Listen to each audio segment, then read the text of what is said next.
Kia's EV9 delivers a chunky SUV vibe in a huge, luxurious, futuristic-looking electric vehicle. There's decent range, an uber-trendy cabin, and space for up to 7.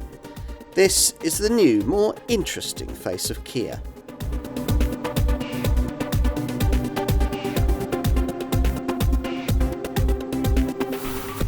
Kia keeps surprising us. Here, for example, is the EV9, the marque's largest and priciest car yet. It's a fully electric SUV that's completely different from anything we've seen from the brand before.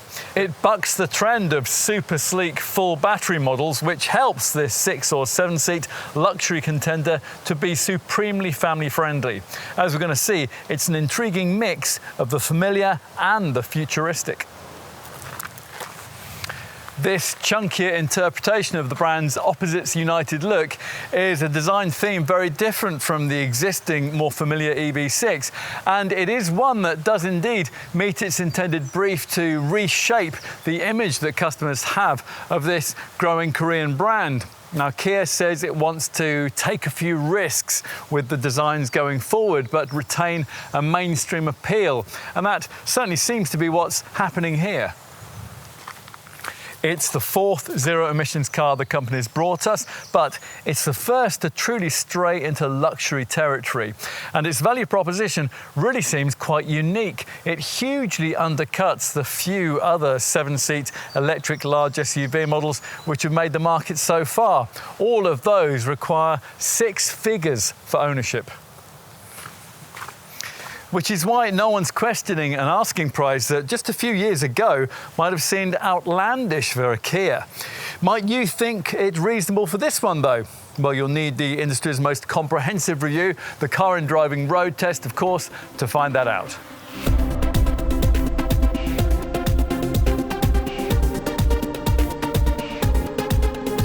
Strange juxtaposition of feelings greet you as you get ready to set off in this EV9. Off-road looks are, once you take a seat here, matched with a much more on-road driving position. And although you know it's an EV and there'll be no drivetrain rumble at the press of this rather hidden start button on the gear selector stalk, the silence still feels a little strange given the spherical Defender-style vibe. So, what might it be like to drive? Let's see. On the road, the surprises continue. It doesn't seem likely that a family 7-seat SUV with looks like these will accelerate to 62 in just 5.3 seconds, but that's exactly what the twin-motor, all-wheel drive, 378 bhp version that most customers will choose does manage. It's a variant we're trying here. If, understandably, you can't see why a huge family wagon like this one needs to go that fast, then Kia will offer you a base-spec single-motor rear-driven Air version with 200 brake horsepower. That is considerably more sedate. It makes 62 in 9.4 seconds. That tops out at 114 miles an hour. That's 10 miles an hour less than this twin-motor EV9, but it uses the same 99.8 kilowatt-hour long-range battery, which takes the car 349 miles in Air form or 313 miles in this all-wheel drive model. Predictably, like any car of this kind, it's a big thing to maneuver about, especially around town and on narrow country roads. You might hope that Kia had developed a 4-wheel steering system. That would make it, of course, a little easier to get that lengthy wheelbase around those tighter turns. Still, at least there is less body roll than the slab-sided looks here lead you to expect. That's helped by the low-down central sighting of that enormous 566 kilogram battery pack beneath the floor. Placing it there considerably restricts any pretensions that this Kia might have otherwise had towards off-road prowess. We're going to get to that in a bit. That battery bulk makes up a goodly part of this car's enormous 2,664 kilogram curb weight, which explains why comparable 7-seat family EVs with slightly smaller batteries, like an 86 kilowatt-hour Volkswagen ID Buzz GTX4 Motion, for example, can take you so much further between charges. You might hope that being pinned to the road with the weight of a female Asian elephant might help with ride quality. To an extent, that is true. although the big 21-inch wheels that you get on twin motor all-wheel drive models don't exactly help in that regard, and they clunk you through potholes and over the speed humps. Lesser tarmac tears, they're dealt with much better, particularly in the rear-driven Air model, which has smaller 19-inch rims, and it feels a fraction more agile than the twin motor version, and that's thanks to 168 kilograms less weight. Disappointingly though, neither version offers an adaptive damping system like you would get on the Ev6 GT, but Kia does provide standard self-leveling rear dampers, which are supposed to improve stability when the vehicle is heavily laden. During that kind of motoring, of course, you'll want to take things pretty easy, at which point you might not care that the steering here, although it is accurate, is pretty lifeless in terms of its overall feel. Steering feedback is, of course, one of the parameters that are affected by the drive modes. Here there are 4, with, as usual on a Kia, Eco, Normal and Sport being the main ones. Activation of that latter setting clamps the side bolsters of the driver's seat around your torso on the twin motor models. As in an EV6, Eco is too sleepy and Sport is just too sharp, so most of the time you're going to end up simply leaving the car in its best all-round normal mode instead. There's also a My Drive setting, which allows you to customize acceleration, braking and steering settings for yourself, although the chances of a typical EV9 owner actually using that are pretty negligible, of course. Acceleration, braking and steering are anyway automatically controlled by this car's clever chassis domain control unit, which coordinates with the electronic stability control system and also governs this car's built-in dynamic torque vectoring system. That uses partial braking and motor torque compensation when you're cornering to enhance safety and stability. Brake regeneration settings are provided too. They can be operated by these steering wheel paddle shifters here. It's probably better though to leave the system in its automatic setting and let the car make all the regenerative braking decisions for you. With this engaged via a smart regeneration section of the central screen, you can select either strong, medium or soft levels of brake regen. In strong, retardation off throttle is so strong that you'll really need to use the actual brake pedal to slow down. Now, earlier we mentioned the way that this car's low-down battery placement does restrict its off-road prowess.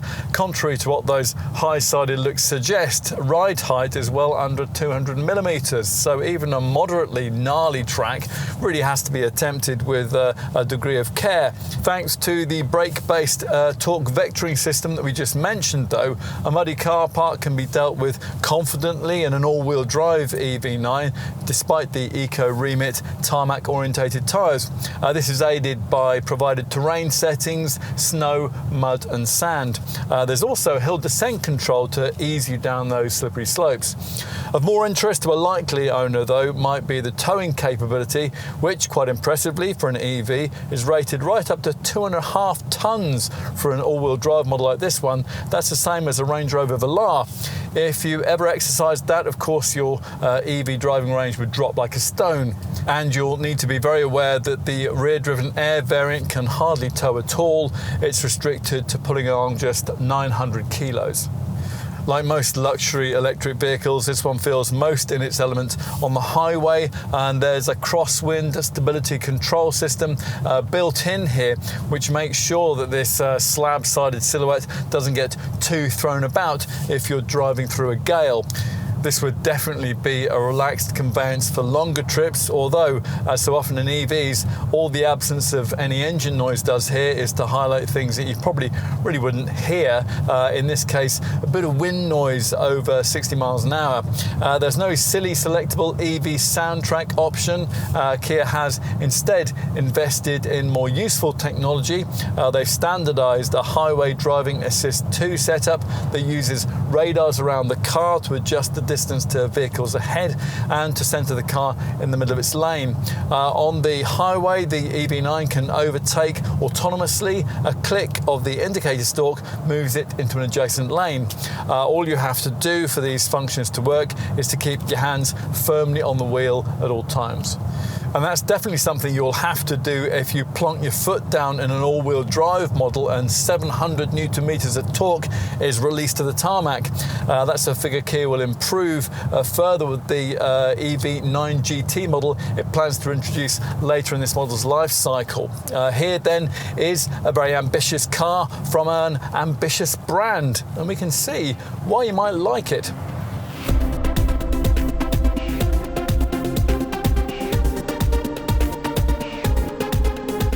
The EV era has prompted a whole fresh approach to design from quite a number of brands, and Kia is one of them.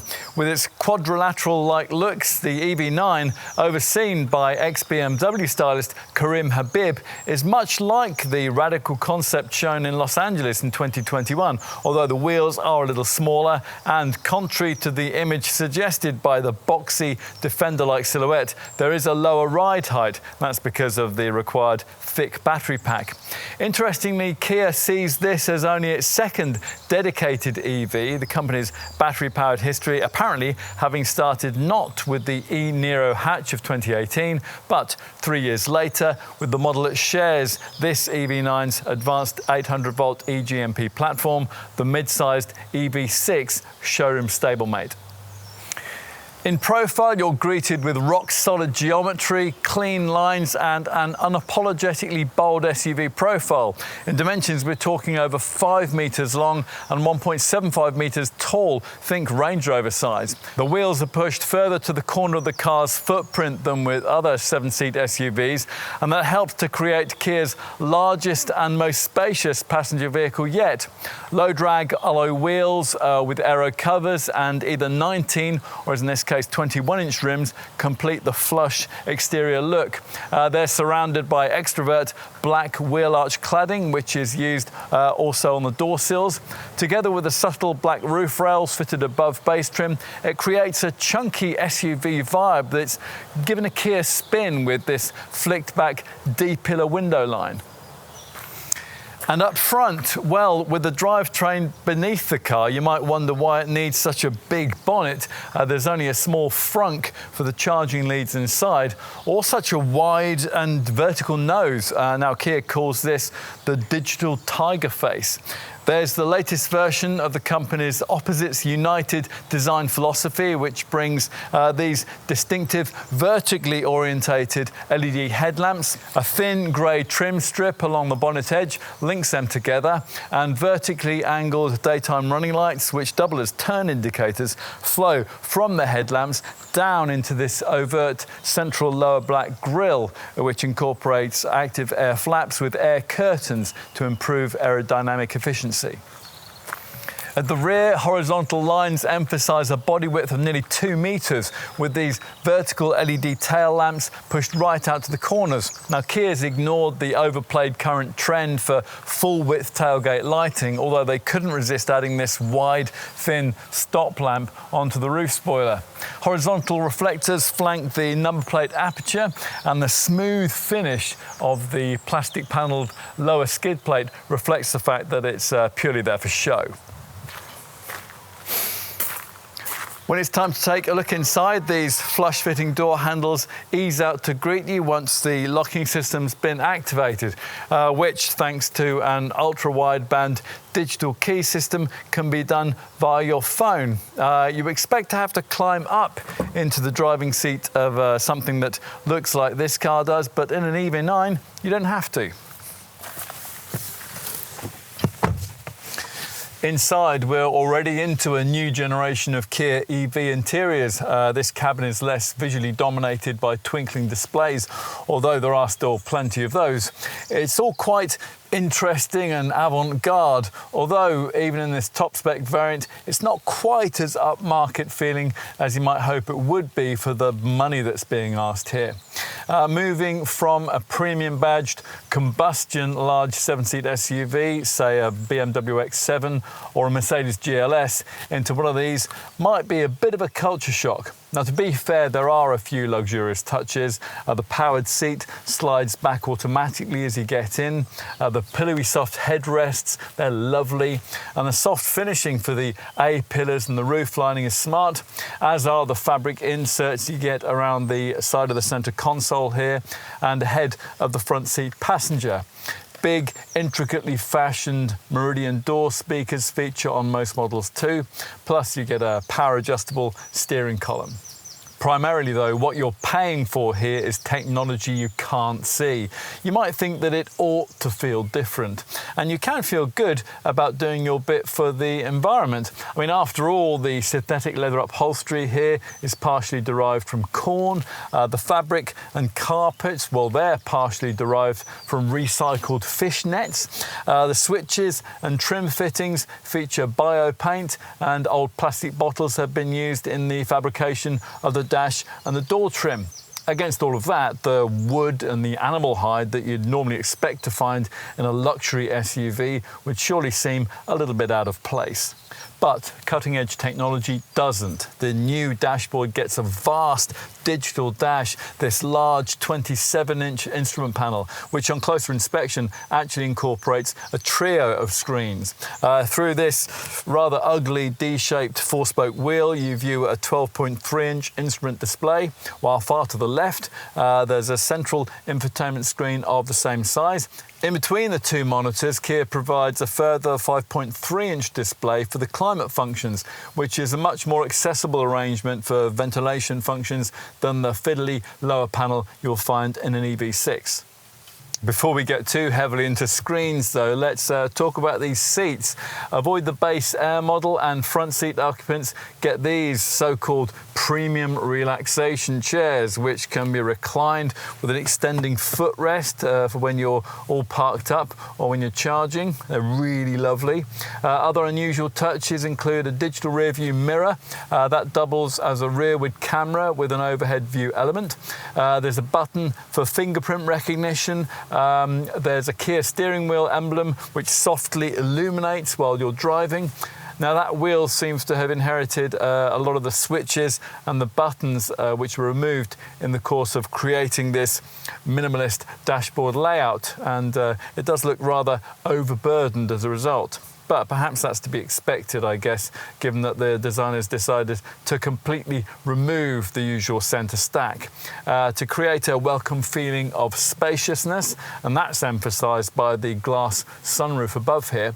This floating style centre console doesn't quite reach the slab-sided bulkhead which remains, and that features just a handful of buttons for USB ports and a 12-volt socket. Right, we mentioned screens earlier. Let's start with the driver display one that you view through this steering wheel. It has fixed gauges for speed on the left and for range on the right, so it's not customizable for full screen mapping. Along the bottom of the display, you view readouts for temperature, for gear selection, battery charge as well, regen settings and odometer mileage. At the top of the screen, there's a speed sign display and a drive assist icon. And in the center of the monitor, between the gauges, you can use steering wheel buttons to show trip data, tire pressures, an all-wheel drive graphic, a compass and drive assist features. What about this central touchscreen navigation infotainment monitor though? Well, as you might expect, it features customizable widget sections which you can select from if you swipe left, as well as conventional things like wireless Apple CarPlay and Android Auto smartphone projection. There's lots of neat stuff here. There's lots of useful stuff, including a valet mode that restricts use of the car if you happen to pass it on to someone to park it, and a voice memo so you can record ideas as you drive. The media section has access to Amazon Music, and a nice sounds of nature section too, with soothing themes to while away your commute. Harbingers of spring and lively forest are lovely, but we're not quite sure why you'd want rainy day or outer space communication. And the crackling fire effects of warmth in winter, they give a really disconcerting feel that the battery pack beneath you has somehow caught fire. As usual with the brand's latest cars, Kia Connect in-car services are built in, a world of live data. This includes real-time traffic information, notifications of speed camera locations and accident danger zones. Also weather updates and points of interest along your route. Kia Connect can also help you find parking spaces and direct you to charging stations, and even update you on calendar entries and scores from your favourite sports team. There's a reasonable quality 8-speaker DAB audio system too, which on this top GT Line S variant is upgraded to a 14-speaker Meridian Premium setup. Given that this is an electric vehicle, you'd expect a dedicated EV section on this monitor, and of course there is, including a comprehensive charging section and a beautifully concise home screen, which tells you at a glance pretty much everything that you really need to know. What else? Well, there's not much to criticise with the ergonomics, unless of course you object to these partly hidden touch-sensitive buttons in the middle of the fascia for infotainment screen shortcut functions. They do look nice, but they're hard to locate on the move without taking your eyes off the road anyway. The seats have attracted a few criticisms in other reviews for long-distance support, but we've really had no issues with them. They gain Eco-Motion adaptive side bolsters above base trim, which pin your torso in place when you select the sport mode. From the driver's chair, it can be a bit difficult to judge where the corners of the bonnet are here, but you've got all-round parking sensors, of course, and a 360-degree camera too to help you with all that. Thanks to the spherical shape, rearward visibility, that's fine, provided, of course, you can see around all the various headrests. Not everything's ideal. The climate controls are rather hidden behind the steering wheel, which doesn't have quite enough reach adjustment, and you'll initially be searching for the starter button, which is actually on the gear shifter stalk. Stowage space, well, that's a mixed bag. There's a big lower floor tray and an enormous glove box, but the door pockets are small. The overhead sunglasses compartment, that's been completely forgotten, and this large central console here isn't actually as spacious as it seems it ought to be. Its slatted leading edge cover, which is going to quickly mark up, pulls back to reveal a couple of cup holders with integrated retractable stays. Behind that is a wireless phone charging mat and a small cubby. Plus there are ticket clips in the nicely trimmed sun visors. Right. Time to take a look rearwards. Now, most people will be choosing a 7-seat version of this car, which is why we're testing it here. And now, if you've opted for this top GT Line S level of spec, you'll also be offered the extra cost option of a 6-seater format, which gives you quite a lot more cabin flexibility. And that's thanks to the provision of 2 separate so-called captain's chairs in the second row. These can swivel around, not only to face the third row seats, but also to face the door openings, so making it easier for older folk to get in and out. Unfortunately, though, they can't be removed completely. Here, though, as you can see, we've got a more conventional second row bench setup with the usual sliding and reclining functionality, which you would expect from a car like this. There's a more spacious mid-cabin feel than you'd get in a combustion-powered model. That's mainly because of this flat floor provided for by the eGMP platform. That'll make it easier to take a middle-seated adult if need be. That's emphasised by the big fixed glass panel roof, which is situated above. Neat touches include this overhead climate control panel, which is flanked on the ceiling by smart circular vents on either side. There are no door bins as such, just bottle holders, but otherwise thoughtful touches abound back here. Little USB-C ports in the edge of the front seats, blinds on the side windows, a B-pillar handle to help you get yourself in and out, and power controls on the side of the front passenger seats. So if there's no one sitting there, an occupant positioned behind can easily move that front chair forward. Plus there's the usual things, an armrest with twin cup holders, holders, and you have access to 2 more cup holders at the back of the central console there. There are reading lights and coat hooks built into the grab handles, accommodating seat back pockets. There's quite a deep lower storage cubby here in the centre, and both heating and cooled ventilation for the outer seat sections, along with the usual outer 𝗙cie𝗹𝗹𝟎 child seat fittings, of course. Okay, time to take a look in the third row. Now, to access that, you press on a button on the second row seat shoulder, which eases the chair forward to reveal a surprisingly wide aperture for entry. It'd still probably be beyond Granny on her weekly Sunday family trip to the garden centre, though, and that's mainly because of the considerable step up that's necessary to gain entry. That reminds you that the cabin's perched on top of a huge battery pack. Once you get yourself into the third row, you quickly realise this is no Mercedes GLS or Volkswagen multivan. There's very little legroom back here at all, even for kids. And even teenagers will require quite a bit of cooperation from folk ahead, sliding forward their seats if almost any length of journey is to be completed comfortably. To try to compensate, Kia looks after folk back here really quite well. There are gloss-framed double cup holders, overhead reading lights, 𝗙cie𝗹𝗹𝟎 child seat fittings, and a USB-C port on each side, plus powered backrests, overhead vents, and large side windows, so there's no feeling of claustrophobia. Right, let's finish with a look at the boot, accessed by the usual powered tailgate. Of course, it isn't very big with the third row chairs in place, but 333 litres might be a bit more than you might have been expecting. You can thank the lengthy wheelbase and the boxy shape for that. You realise again the disadvantage of having to sit the cabin on top of all those batteries with the back-breaking height of the cargo base, which you access across an impractically polished loading lip that'll quickly scratch. Below it is an underfloor storage area, which is shallow, but at least large enough to take the tonneau cover when you're not using that. There are bag hooks on both sides, plus 2 floor tie-downs, and the left-hand cargo sidewall has a 12-volt socket. On the right-hand cargo sidewall lie the buttons for the third and second row seat retraction and erection. Flatten these third row chairs and the storage space increases to 828 litres, although unfortunately there's no ski hatch provided, which would allow you to poke long items between a couple of second row seated folk. With the second row seats also flattened, cargo capacity increases to 2,318 litres or 2,393 litres in the 6-seater model. And we haven't quite finished there because, as we mentioned earlier, this Kia also provides under-bonnet frunk storage too, ideal for the charging leads.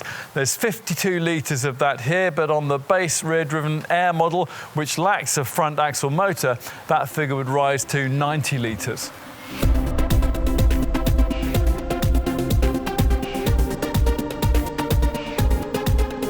There isn't much like an EV9, as we'll see in a moment, so what will you pay for one of these? Well, from launch, at the time of this test in spring 2024, EV9 pricing was starting from around £65,000, but that only gets you the base rear-driven 200 brake horsepower air-spec model that few will want. The all-wheel drive 378 bhp variants start with the GT line version, priced from just over £73,000 as we filmed, but you probably ideally want this top GT line S-spec level, available as we filmed, from around £76,000 in 7-seat form, or from around £77,000 with a 6-seat cabin format.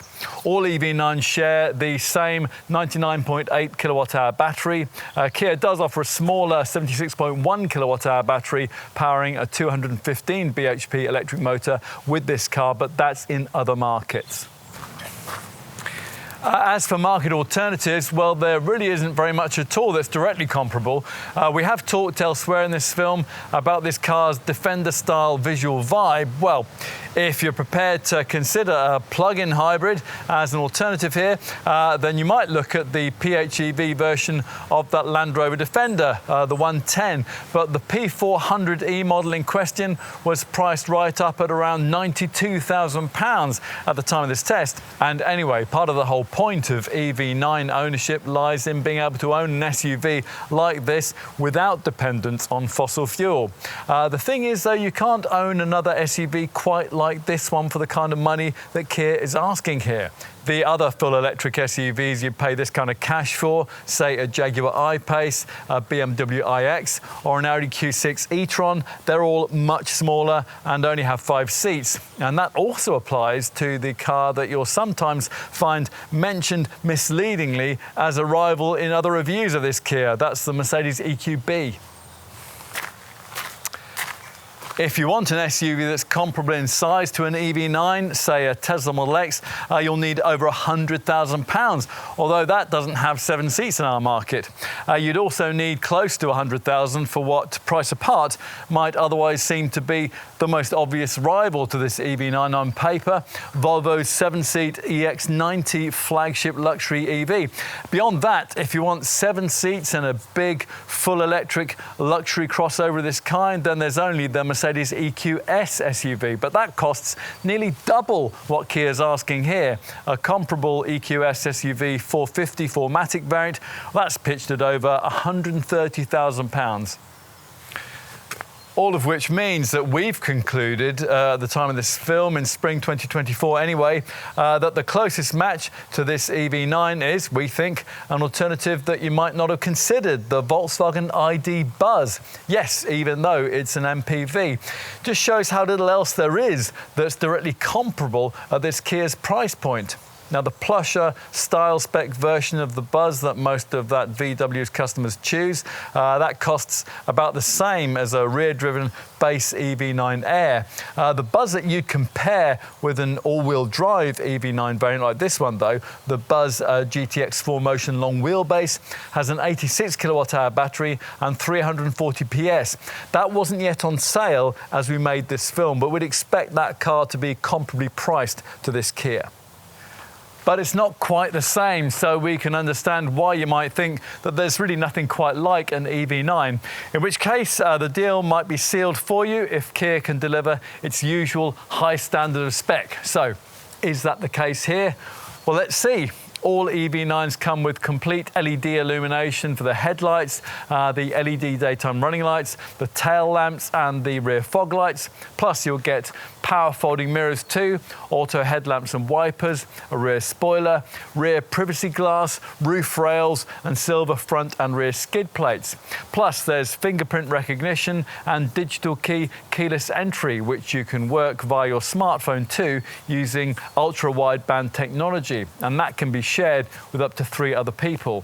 You also get a smart powered tailgate with height adjustment, all-round parking sensors, rear self-leveling suspension. There's a Thatcham Category 1 alarm, a heat pump too to preserve driving range in cold conditions, and a clever vehicle-to-load V2L system, which allows you to power external devices from the car's main battery. Standard drive stuff includes drive mode select driving modes, regenerative braking paddle shifters, navigation-based smart cruise control with stop and go functionality, and a whole portfolio of camera-activated drive assist and safety features, which you're going to brief you on in just a moment. Inside, on all models, you get a 12.3-inch driver display screen and a 5.3-inch climate control screen. There's also 3-zone climate control, ambient lighting, an electronic rearview mirror, a wireless mobile phone charger, and a 360-degree surround view monitor. Plus, you get manual window blinds on the second row, 6 USB-C interior charge ports, and a 4-spoke heated steering wheel with an illuminated emblem. Another nice touch is the car wash mode, which not only makes sure that the doors, the windows and the sunroof are closed in a car wash, but it also makes sure that the power attracting door handles are flush with the bodywork and that the charging flap is locked too. Those are both things, after all, that you might easily forget to check on. What about the seats? Well, they're upholstered in artificial leather and they're heated, ventilated and power adjustable at the front with electric lumbar support too. The second row seats, well, they're heated and ventilated too, and on the 7-seat models they have a sliding, reclining and auto folding function. Media features are taken care of by a 12.3-inch touchscreen navigation with voice control. This incorporates wireless Android Auto and Apple CarPlay smartphone connectivity. There's an 8-speaker audio system and there are over-the-air software updates. Plus, via that central screen, you'll also get 7 years of access to Kia Connect in-car services. That's a whole world of live data. This includes real-time traffic information, notifications of speed camera locations and accident danger zones. There are weather updates and points of interest along your route. Kia Connect can also help you find parking spaces and it'll direct you to charging stations too. And it'll even update you on calendar entries and scores too from your favourite sports team if you want. That's all on the central screen's media section. This also connects you up to Amazon Music and it has a lovely Sounds of Nature section too, with selectable soothing themed sounds to while away the cares of family travel and the crush of the commute. Kia Connect also works via a smartphone app. All EV9 models come with Kia Connect mobile application services. These allow you from your phone to check your car's location and to get an overview of the vehicle status, things like charge level or whether any of the doors have been left unlocked. Via your phone, Kia Connect will warn you if the EV9's alarm is triggered, and a valet mode allows you to track your car's location and speed if you lend it out, say to a valet parker or to your grown-up son or daughter. So all that comes with base spec, but most EV9 customers will want to move past Air specification for this car, if only to get all-wheel drive and a choice of cabin formats. The most popular trim option is likely to be mid-range GT line spec, with the car in this form upgraded with a more muscular GT line exterior styling pack, plus the rather underwhelming 19-inch wheels that you get with the base Air version. They are, with the all-wheel drive model, swapped out for these more aesthetically satisfying 21-inch rims.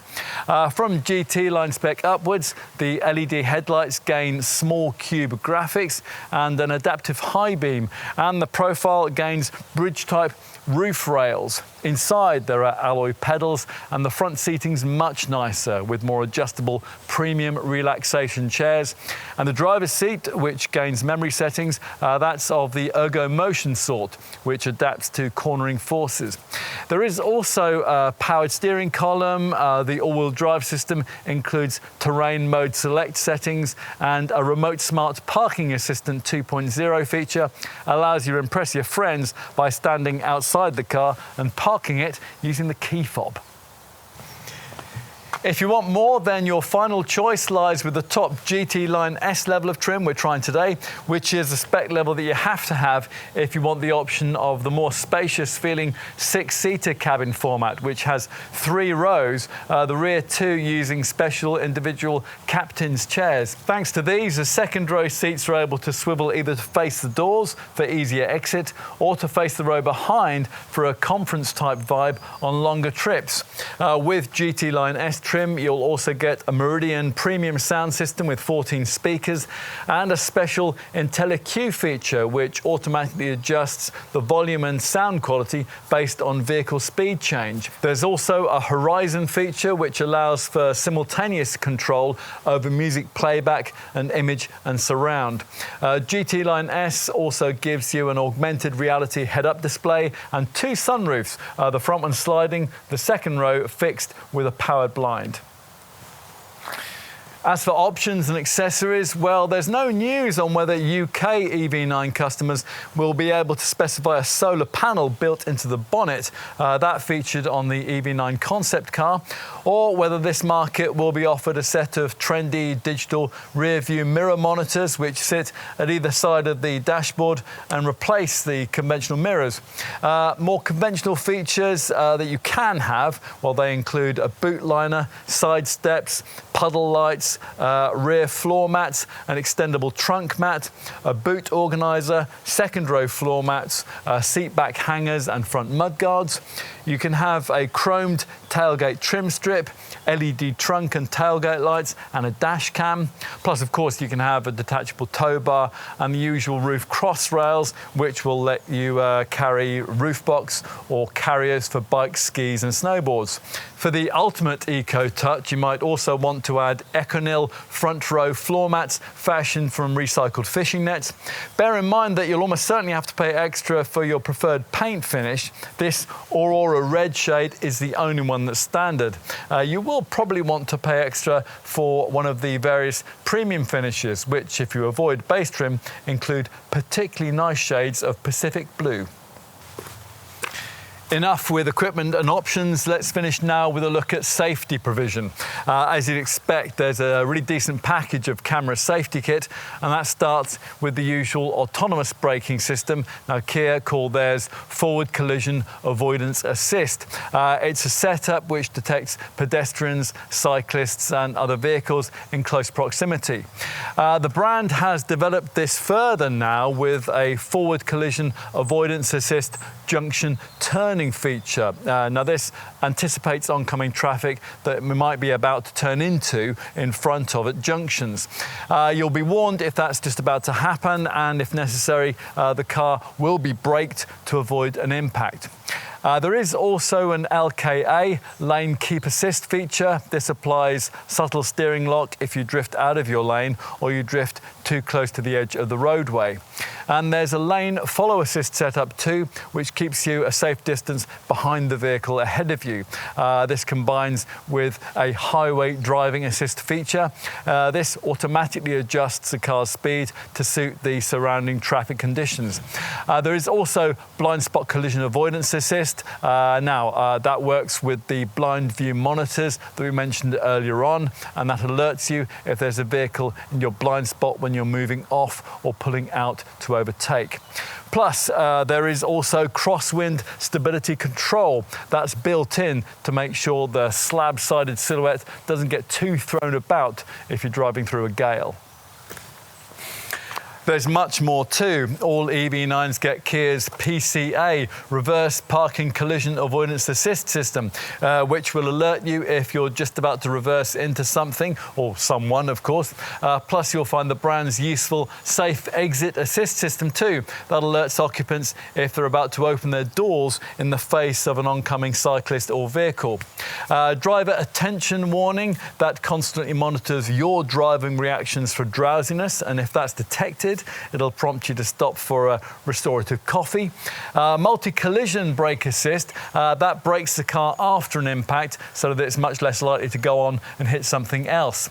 And there's also an intelligent speed limit assist feature too, which uses a camera to read speed limit signs along the road and displays them on the navigation screen. If you set this, then it'll preserve your license in built-up areas.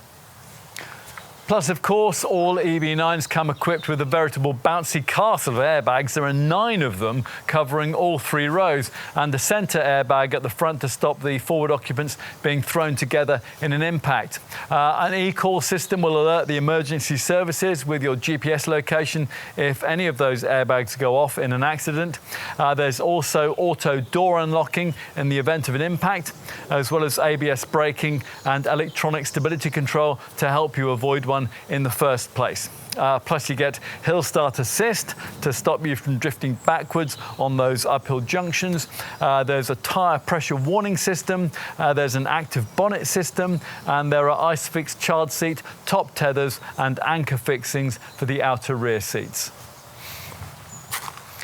To finish with, we'll cover autonomous driving aids. You would expect a few of these in a car of this price, and this 𝗙će doesn't disappoint.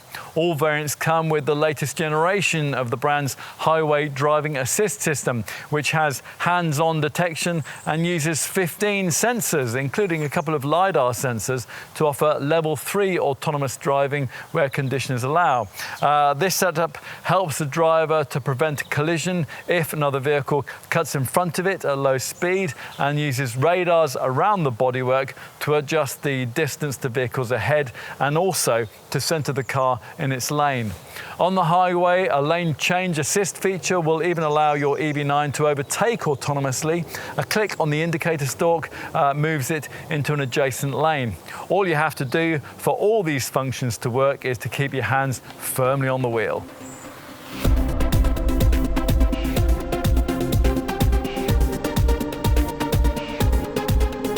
In our driving section, we gave you the drive range stats for the EV9's 99.8 kilowatt-hour battery, 349 miles for the base rear-driven version and 313 for the dual-motor all-wheel drive variants. As usual with an EV, those figures will fall with motorway mileage or if the vehicle's heavy laden, but they'll rise if your mileage is in town. Now, mixed motoring in this all-wheel drive model, we've been getting around 3.1 miles per kilowatt-hour in this test.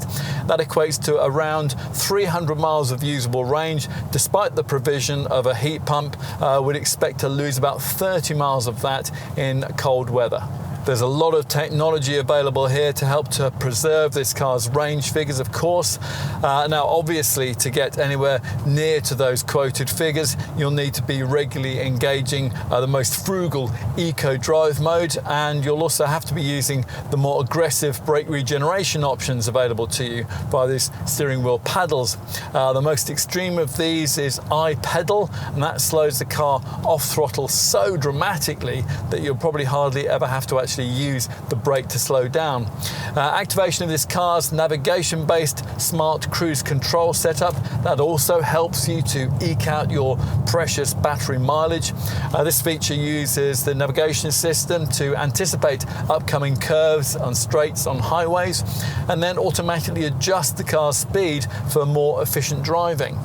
And that heat pump we just mentioned, that ensures that at -7 degrees Celsius, the car can achieve 80% of the range that would be possible at 25 degrees Celsius.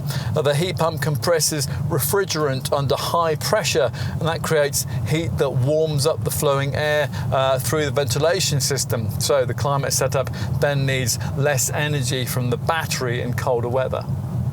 Now, if you're selecting this car with driving range as a priority, you'll need a bit of segment perspective, of course. For the rear-driven model, the official mileage summer stats are reasonably class competitive against the closest rival that we can think of here. That's Volkswagen's ID Buzz. In rear-driven 77 kilowatt-hour form, that manages up to 258 miles. An all-wheel drive Buzz GTX, though, with an 88 kilowatt-hour battery, that'll take you well over 400 miles on a single charge. So this Korean maker's obviously got a bit of work to do there. What the ID Buzz can't match, though, is the enhanced 800-volt charging capability that comes along with this Kia's eGMP architecture, which allows it to charge at up to 210 kilowatts and allows access to the new generation of ultra-rapid public chargers that are springing up around Europe. As we filmed, the only other SUVs at this price point that could offer that were Audi's Q6 e-tron and the Porsche Macan Electric, and they're very different, smaller, sportier, 5-seat only contenders. Now, if you're fortunate enough to find one of those very rare and mainly in Europe 350 kilowatt ultra rapid DC public chargers, then 149 miles of range can be added in as little as 15 minutes. Think around 24 minutes for a 10 to 80% charge at a decent UK DC rapid charger. Just enough time to recline the car's premium relaxation front seat, right back, stretch out and take 40 winks. On the center screen, you can set up a plug-in charge system for DC charging use, which at certain charging stations will deal with vehicle authentication and charge payment automatically as soon as you connect up the charging cable. Right, now let's consider your regular home charging regime with this car. That's accessed via the driver's side rear charging port. The flap that opens to reveal the necessary sockets, and an illuminating pixel square readout shows you your battery status. Now, your home charging times will depend, of course, on your property's power capability and the capacity of the wall box that you fit.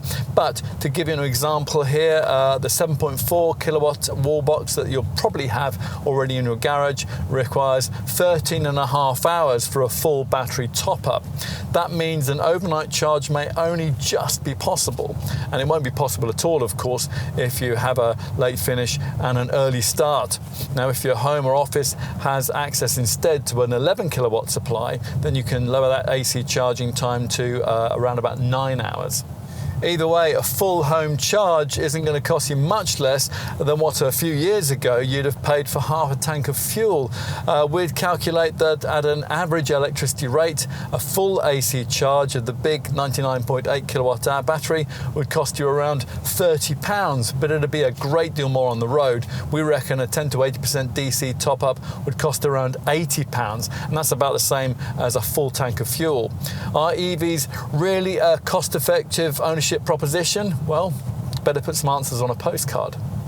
Plug in at home to a conventional 3-pin domestic plug, and of course replenishment will take heaps longer. You've got to think in terms of around a day and a half for complete replenishment. Remember that your home's cheap off-peak electricity allowance is likely to be for no more than around 6 hours, so it's going to be very important to use the EV screen's set departure times and schedule charging and target temperature menus, or use, of course, the Kia Connect app, so you can charge efficiently and then not waste energy with excessive climate system use once you get underway. That EV section on the central screen there also has sections on driving range and distance to the nearest charger. Plus there's battery conditioning and electricity use. That's based around consumption by driving, vehicle electronics, climate system and the battery. Now, before we leave the subject of charging, we'll also tell you that the Ev9 is also, in theory, able to distribute charge to other vehicles using its Type 2 socket as part of an incorporated vehicle-to-load V2L function that's activated via the central screen's utility mode. We're not quite sure why you'd ever want to do that, and because the feed is on a 3.6 kilowatt trickle charge, it'll take a rather long time. Still, it might conceivably be useful to charge large appliances, say a laptop, a drone or a camping light, using the car's battery on what Kia calls an outdoor adventure. On to issues of tax, aided here, as with every EV, by this car's quoted zero emissions CO2 reading. Of course, in the real world, the whole zero emissions thing is fictitious when you take into account the emissions impact of the power station energy generation that's needed to power the car. Its well-to-wheels emissions figure actually works out at around 45 grams per kilometre, but the government believes that EV zero emissions mantra, which means that there's no first-year road tax licence to pay. That saves you a useful few hundred quid, and until 2025 you won't be saddled with inner-city congestion charges either. More significantly though, your company benefit-in-kind taxation rating will be pitched at just 2%, and that means you'll pay massively less tax than you would for a combustion-powered 7-seat SUV of the same size, say a BMW X7 or a Mercedes GLS. Service intervals are every 2 years or 20,000 miles, whichever comes around sooner. It's helpful here that electric cars don't need an oil change like a conventional combustion model would. Kia offers flexible service plans to meet individual requirements, and whatever package you end up opting for, it should be cheaper than you'd pay for a combustion model because all the maintenance here is so much simpler. There are fewer fluids to top up, and thanks to the regeneration system, brake pads and discs, well, they last massively longer. On the central screen there, you can select a vehicle diagnostics check, and that updates you on your service requirements for all the car's main mechanical features.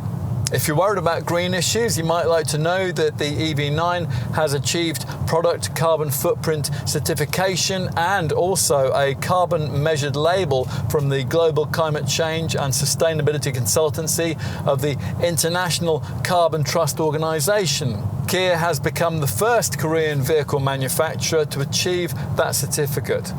As for ownership peace of mind, well, you get Kia's usual comprehensive 7-year, 100,000-mile warranty. That's far better than the rather mean 3-year deals that most other rival EVs in this segment offer instead. The same warranty period applies to the battery, which actually isn't all that impressive. In a market where battery warranties, they're usually a lot longer than that. As usual with EV battery warranties, there's a minimum capacity caveat to this one. That means that any required repairs will return the battery to at least 70% of its original capacity. What else? Well, there's a 12-month anti-perforation warranty and a 5-year paint warranty, but only 12 months of breakdown cover. Other makers offer up to 3 years. As for insurance, well, you might be a bit shocked by the groupings here if you're moving over to this car from a combustion model. Insurance groupings, well, they're high with any EV, of course, mainly because brokers worry so much about the increased cost of accident repair with electric vehicles and the possible need also to replace the entire drive system battery if you were going to be involved in an accident. A rear-driven EV9 is rated at Group 45 in air form. It's Group 50 for the all-wheel drive models. And finally, residual values, they should be pretty reasonable. Industry experts are quoting a figure of around 57% for an EV9 Air over a 36-month, 36,000-mile ownership period, which, to give you some perspective, is better than an equivalent Mercedes EQB.